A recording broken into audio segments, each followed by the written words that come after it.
Simon, do you think your buddy Chris will be upset if we cut him off a little early to start the interview with you? He doesn't care about that kind of stuff. He's a good guy. All right, cool.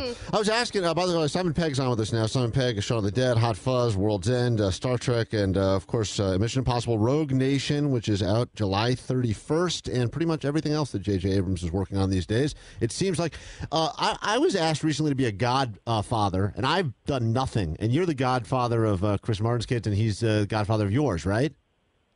That is correct. What are the duties with that? Like, do you do stuff? Am I like a failure as a godparent? We have a yearly ritual in a clearing in a Puzzle Wood in the west of England. We gather around a bonfire and sing songs and slaughter a goat.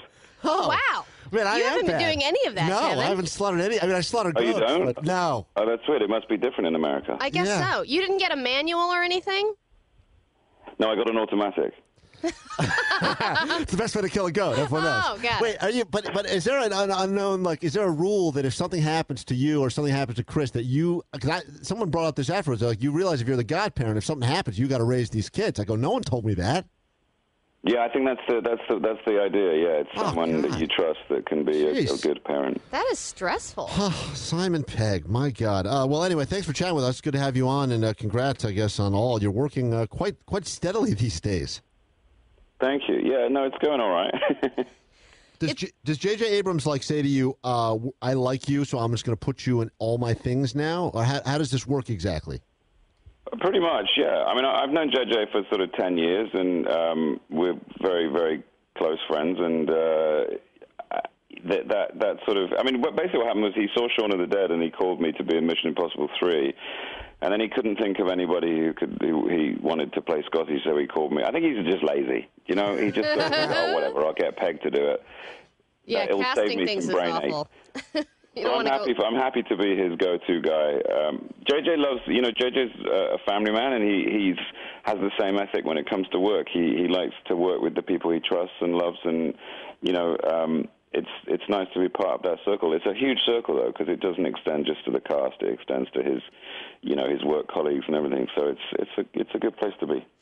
You did the Cornetto trilogy, and then Star Wars, Star Trek. It seems like they're all kind of cult. They have a really big cult following. Are all your fans just like a bunch of nerds? Well, it's different these days. What used to be cult is now the mainstream. Everything, that used to be sort of sidelined and seen as being nerdy, if they're nerds, then there seem to be most of the people in the world, because films like Avengers and Star Wars are making billions and billions of dollars. So, the nerd who used to be the guy on the sidelines who would get sand kicked in his face is kind of ruling the roost now. So, who's laughing now? Well, I know, and I heard a lot of really big nerds are getting upset because they like having that lesser known. They like being interested in something that's not known by others, and now that superhero world is getting so big, they're like, no, you took my thing. Well, there's a degree of that, but I don't think it's as petty as that. It's more like when something becomes monetized and marketed, it can lose the thing that made it good in the first place. So it's not that everybody, it's not just that everybody suddenly loves it. It's more that maybe for those guys, it's become something a little bit, watered down. So I understand that impulse, but that's the way of things. The film industry has cornered a market of kind of, overgrown children, and which we all are, and is selling to them very aggressively. Did you see the anger today as a result of the Amy Schumer on the cover, and the smoking a cigarette, like she just had a threesome with the cast of Star Wars, and now there's all this controversy about that people are all upset about. Whereas I feel like you've got a good sense of humor, so I would imagine you would find the funny in that more than the anger in that, right?